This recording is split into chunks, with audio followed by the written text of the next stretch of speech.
A Baptist preacher laying down hellfire and brimstone may not make news, but one guy is burning up the blogs for some really controversial wishes for the president. When I go to bed tonight, Stephen L. Anderson is going to pray for Barack Obama to die and go to hell. He's saying, why would you do that? That our country could be saved. That's Stephen L. Anderson. You heard him himself preaching at Faithful Word Baptist Church in Tempe, Arizona, and he's outraged over a lot, really, but mostly involving President Obama. In fact, he named a whole sermon about hating President Obama. Sort of the thing that Secretary of Homeland Security, Janet Napolitano, warned could lead to a rise in extremism. That warning was controversial when it came out in April, so is that what we're seeing, a rise here in extremism?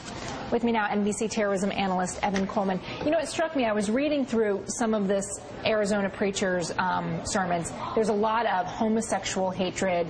There's a lot of fury at the government. And there's a lot, he calls Barack Obama the devil. It struck me that in this country, if the same thing were being said in madrasas, we would be up in arms. Yeah, it's amazing that this kind of rhetoric is allowed, given if you're a certain kind of person, if you're a patriotic American, you can say whatever you want, no matter how far along the line it comes to inciting people towards violence against other innocent people. It's completely unjustified. And honestly, if I was the Republican Party right now, if I was Michael Steele, I would be running away from these people as fast as possible. I would be disassociating myself as quickly as possible, because it's really only a matter of time before somebody else follows exactly what these people are saying. And I say somebody else because it's already happened. We've already had instances of someone shooting up the Holocaust Museum. Does anyone have any doubt that these feelings are real and that there is a small minority of people who are willing to put these thoughts into action? I want to be clear here. I'm using Stephen Anderson because his words are so hateful. They're so outrageous. But I want to be clear. I'm not accusing him of taking action in any violent way, in any criminal way. But my question here is, if you have Homeland Security reporting that the recession, that disgruntled veterans coming back from the Iraq War, that having a man of color in the White House, whether it could lead to extremism, and then in August you have the Southern Poverty Law Center reporting that hate groups have grown, the growth has been the highest in 10 to 12 years, and they say all it's lacking is a spark.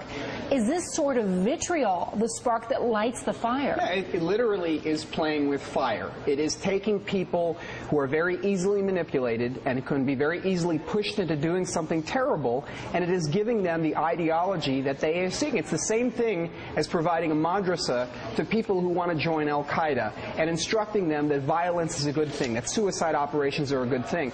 And frankly, look, I mean, these people are a little bit cowardly, because if they like guns so much and if they like killing so much, I'd be happy to set them up with a one-way ticket to Iraq or Afghanistan, where society still decides key decisions based upon the barrel of a gun.